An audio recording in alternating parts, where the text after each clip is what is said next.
Hey guys, it's been a while. Guess I'll give you a little bit of an update on my health situation so far. I went in for surgery to repair my Jones fracture, which, as far as I know, went well. I haven't seen the x-rays yet or whatever they did, but apparently he put a 3-inch screw in my foot. And that doesn't really hurt. I mean, I can't put any weight on the foot now, of course. That's going to probably take about 3 to 6 weeks to heal. I'm not sure about that. I go in for a post-op meeting in a few days.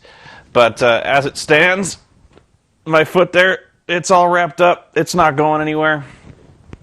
And I'm trying to stay off it. I don't want to make the situation any worse than I already have. So I'm kind of hobbling around on crutches, but even so, that's making stuff around the house kind of hard to do. You know, because I'm not very good at crutches, and when I'm on crutches, I can't do anything else with my hands. So things like cooking and cleaning are kind of out. So I'm kind of depending on the kindness of others right now. Although it is rather fun, I went to the store a couple times and I got to use those little electric scooters, which are actually kind of a lot of fun. If you are not handicapped, you don't get to experience the wonders of the electric car, but they keep them pretty well maintained, and I had fun with that. This may be the last wrestling-related post for a while, just because I don't really watch that much wrestling. I tend to have it on as background noise if I ever have it on, but this was kind of a historic occasion in the wrestling world, probably one of the biggest weeks in a long, long time. Most notably for two reasons. One is the return of Bret Hart to the WWE, which was kind of the hell freezing over moment of wrestling, which blows you guys' mind. The second is that TNA, Total Nonstop Action Wrestling, has decided to, at least this week, go head-to-head with Raw.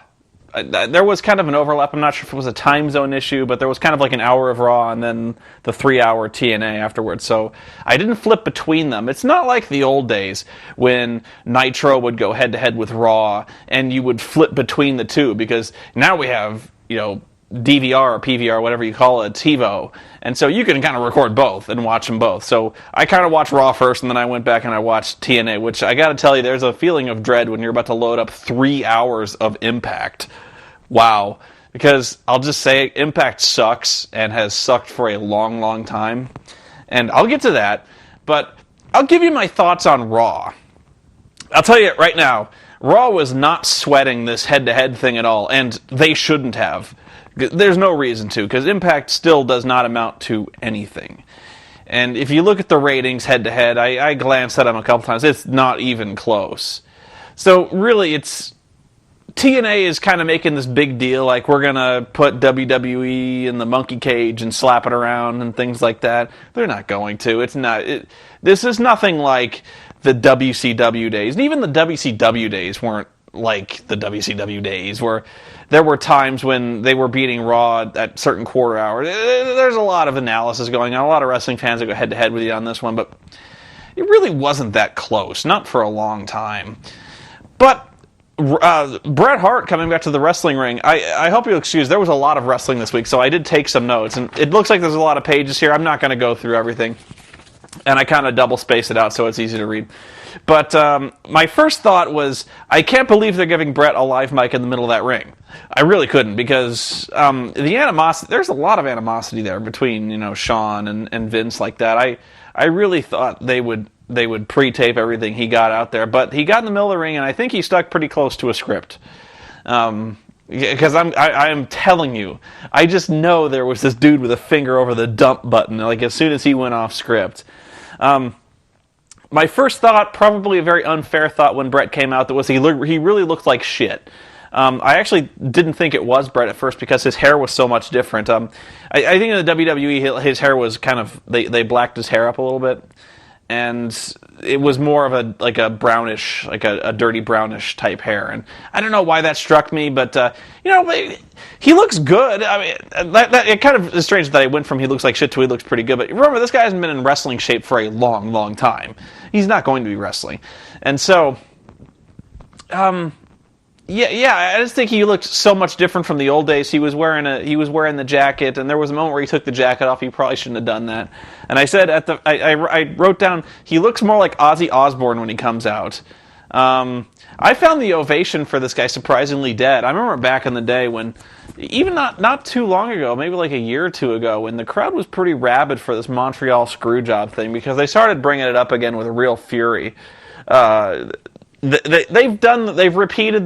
raised the specter of the Montreal Screwjob over and over again, even going so far back as to the CM Punk and Undertaker thing, where they pulled almost the exact same Montreal Screwjob in Montreal, no less. And it really seemed puzzling to me at the time.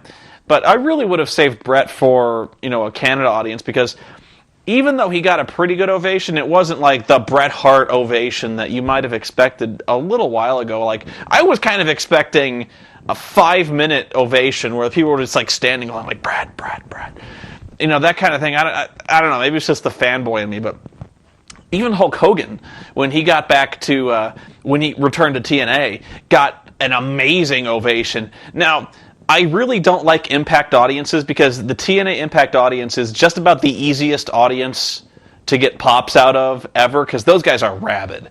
Those guys will chant "This is awesome" at like anything. I could get in the ring and like start picking my ass with my index finger, and they would be like, "This is wrestling." These guys. It's just so easy with these guys. They are so fired up. I don't know if they get paid or something. Like, we'll give you a T-shirt if you pop really loud for these guys, but.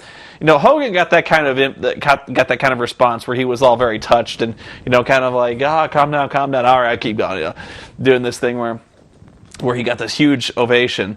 And really, I wrote all this stuff down, but really what it boils down to is it was really anticlimactic. And I think there was a lot of wasted opportunities here where Bret calls Shawn out and he's like, I've had this specter looming over me for 12 years. And I want to put it behind me. I want to bury the hatchet. And Shawn's like, you disrespected the wrestling business, and I don't really regret doing it to you, but you know what? I need to move on too. And so they shook hands, and then they kind of teased this thing where he kind of stood in position to give him the super kick, and then Shawn just hugged him. They gave the manly man hug of manliness. And so they're like, it's over now. And I was like, yeah. And so this never came up during the show. And in actuality, Bret had very little to do with making matches. Pretty much everything you were thinking of, like, all the fanboy booking of a wrestling show that goes on in your head during this kind of thing. You were thinking like he would book angles between Shawn, run Shawn through the ringer, run Vince through the ringer, screw Shawn for the tag team championships, and they teased that. But really, what you saw was what you got with Bret. He did this thing. He's like, I want to put it behind me. He always took the high ground and everything, and they kind of shook hands, and it was over. And it was really disappointing, because you would have thought they would have built towards a WrestleMania match, or did something with the Hart Dynasty, building a tag team feud. They're not necessarily reenacting the screw job, but maybe putting Bret as a mentor figure to the Hart Dynasty. Just kind of spitballing ideas out there. They could have done something. And they didn't really do anything. And so this was just kind of blah. The whole show was very blah, and you were kind of expecting the other shoe to drop, where he'd be like, oh, by the way, Shawn, I've got you in a match. Or even Shawn doing something like going buddy-buddy with Bret, pissing Vince off, and Vince is like, so you two are friends now? I went to all this effort bringing Bret back, you said everything, like nothing but good things will happen, and now you two are friends? I mean, and then doing something where Shawn, he's like, you know what, you want The Undertaker? You got The Undertaker. Or like even doing some kind of animosity thing with Vince, where Vince hates Shawn or Vince hates Bret or stuff like that, and they just really didn't do that. So it was kind of, I just would have done so many different things, but I think that maybe that Bret really was one of the conditions of Bret coming back, was like, I really don't want to bring this up. I don't want this show to be about Montreal, and I don't want this thing to be about Owen. And I was actually kind of amazed they didn't bring up Owen. And again, that was probably a condition of bringing him back. He's like, Owen is dead. I don't even want to even breathe his name, and they didn't. Like, I would have thought maybe, and that was the reason I kind of thought they would have his finger over the producer would be like, I'm going to dump this guy if he ever mentions anything about Owen, because you kind of figured that he might have something to say about Owen, like maybe he blames Vince for Owen or something like that. And I really would never make that into a wrestling angle, because it's really bad taste. But at the same time, you kind of thought they might try, kind of in that scary, like, ooh, gruesome car crash way. Like, you really kind of hope, but they didn't. You didn't hope, but they they thought they might, but no, they didn't bring back Owen at all. And they didn't raise the specter of Owen. I mean, they couldn't bring him back. They would be like zombie Owen, But no, it was just, and it's a wrestling show. You know what I mean? It's a show about people fighting, and all you really saw in this case was they just kind of got along, and they made up. And I was like, that's boring. I want to see these guys wrestle. At least make matches. You don't need to have to make it about Owen. You don't have to make it about the Montreal thing. But just have Bret do something, and he didn't really do anything. I mean, it was good seeing the guy back, and I hope he stays back. I really hoped he would at least kind of mentor Hart Dynasty or mentor some kind of superstar, set up feuds, but really nothing got set up here except maybe at the very end. And at the very end, what happened was Bret and Vince McMahon kind of buried the hatchet, or kind of, where they just kind of agreed to settle it. It was like, it's kind of over. They shook hands. They kind of posed around the ring. And then Vince kicked him in the nards and walked away. And, Bret's kind of looking at him really ruefully, like, you, Vince, I knew you'd do that, Vincent. But I still don't know if they're ever going to make anything of that. They'd probably just let it drop, knowing the WWE. But I don't know. I'm going to go through some of the matches. They announced that Melina had injured herself at a house show and would have to vacate the Divas title. Oh no.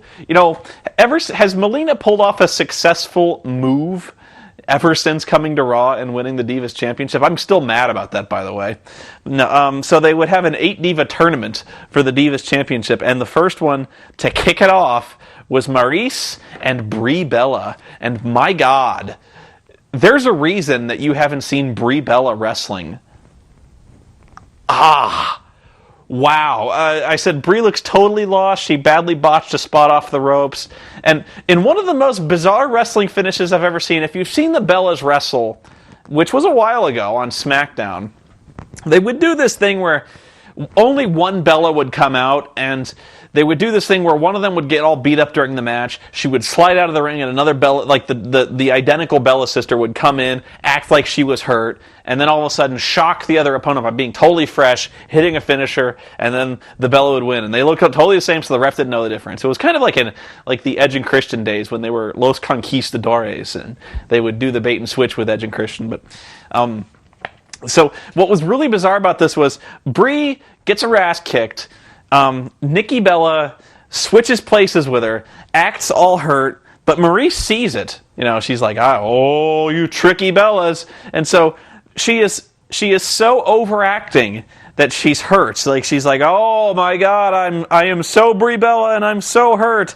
And then Maryse just picks her up and DDTs the fuck out of her. 1, 2, 3. The bait and switch thing amounted to precisely jack shit. So they did this thing where it was like their secret weapon. Maryse sees it, and she was so invested in her role that she ate DDT. It was just over. I was like, that is so bizarre. You would have thought as soon as she got close, she'd have pulled something out of the bag, but no, she was like, I'm acting. I don't know. Fatal 4-Way. I won't go into this one too much, but they announced a Fatal 4-Way for the number one contendership to the United States title. And it was MVP, and MVP comes down, and then Jack Swagger comes down, and then they cut to commercial. And so they come back, and the match is already underway. And gee, I guess who's not winning? Could it be one of the two people they didn't even bother to introduce? Who was even Mark Henry and Carlito. Yeah, Carlito's got a shot. Big shocker. But really, it was MVP wins, hits the playmaker on Jack Swagger, which I really wondered why you would kill Jack Swagger like that when you've got a perfectly good jobber in Carlito to destroy. By the way, I still think that Carlito looks amazed every day he's on TV that WWE is still employing him.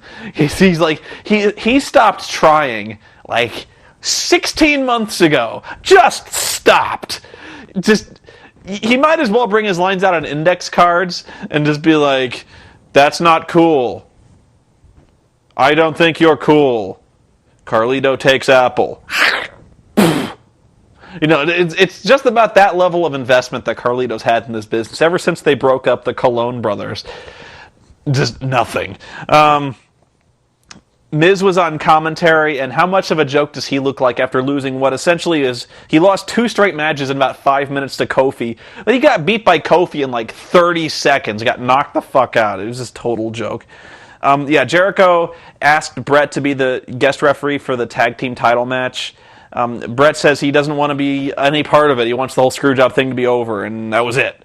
Then they had Triple H and the midget shill useless merchandise, and it was really weird having...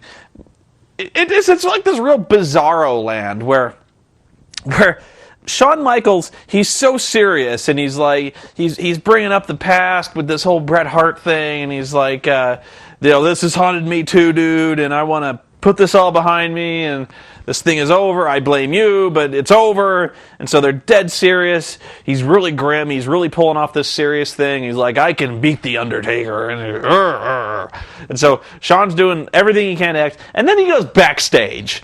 Backstage is Bizarro Land. Backstage, Triple H is taping a midget to a skateboard. That he's fucking around with dolls, shilling DX merchandise. He's got green boas. He's got fucking Santa hats. He's got the Punjabi prison thing set up, and the midget is eating cookies. And he's like, "Hey, Shawn, let's play with the midget." And Shawn's like, "Are you crazy, man?" He's like, "Why do you talk to him like he's a kid? He's got a beard." And like, he just cranks the goofy meter. It's like there's 2 different Shawns. There's like some kind of weird DX world back there that I hate. Every second of it, I just hate. And I hate the fucking midget. I hate DX. I was actually kind of surprised to see DX retain the tag team championships, but I guess I really shouldn't have been. The stipulation for this slayed me, because the stipulation for this one was that if Jericho loses, he has to leave Raw. For really real this time. Like, he had to leave Raw last time he lost. But now we're serious. Like, now, for real, and that's it. Like, no more goofy things. Like you were gone before, but now you are gone, man. Way out.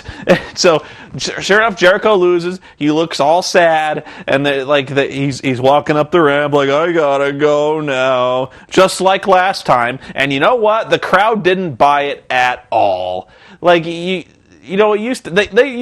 You pulled on the audience's balls long enough with this thing where, like, you have to leave Raw, you have to leave all this stuff. The brand separation is such a joke now that it doesn't matter. Like, nobody believes that one brand is better than another. It's all WWE, and you might like one show better than another, but you don't have Team Jacob and Team Edward. It's not like people are like, SmackDown rules. Fuck you, motherfucker. Raw is the awesome show. Like, you just don't have this delineation. You don't have people like fighting over this. So it's not like SmackDown has rabid fans. Raw has rabid fans.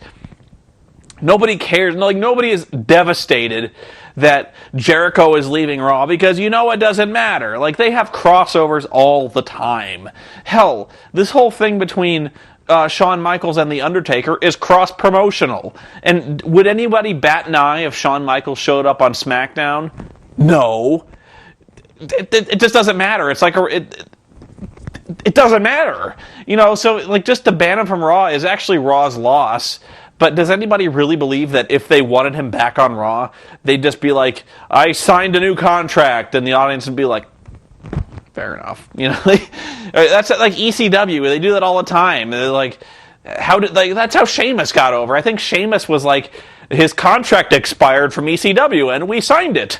Nobody was like, this was such a coup. Like, how could Tiffany have let this go? How could Sheamus, this is such a huge acquisition? They're just like, oh, he left ECW. Big deal, So this whole brand separation thing, bullshit. Speaking of Sheamus, he comes out to brag, says he wants a new opponent at the Royal Rumble, and out comes Evan Braun. And I immediately start laughing, like, are you serious? And sure enough, Evan Braun was totally serious. He's like, I can beat you, Sheamus. And Sheamus is like, ha ha, you little people. You amuse me. And then he promptly just kills the motherfucker. Like, he hits the Razor's Edge. And I like how the announcers still don't know what to call this move that Sheamus does. It's like a crucifix powerbomb. It's the Razor's Edge. But they don't want to call it the Razor's Edge because that's Razor Ramon's thing. But they're like, they see him hit the Razor's Edge and they're like, Sheamus with a devastating slam. And they're like, yeah, must have really hurt that move that he does, that Sheamus thing. Like, they're not even like the Sheamus bomb. Like, they're just like, that hurts a lot. Yeah, Orton versus Kofi. I thought we settled this, but they decided to do it again. The story here is that Legacy is now at ringside because Legacy's decided to basically kick Randy out of Legacy if Randy doesn't win. You know, kind of a turnabout on the last week's thing, and nobody cares. Nobody cares when heels fight. When heels don't like each other, like the audience is like, who do we cheer? Nobody. And that's what the story is here. So sure enough, Randy wins. Kofi is again reverted to mid-card jobber status, and this is just like the last time this feud ended like 2 weeks ago. Was anything accomplished? I don't know. There was no Cena here, which I think he's shooting a movie or opening some kind of auto race or something like that. No big loss, I'll tell you that much. But that shows you how how not worried they are about TNA. Is like the biggest superstar in the company by far. They're just like, take the night off. You know, they didn't even need Cena for this whole crossover thing.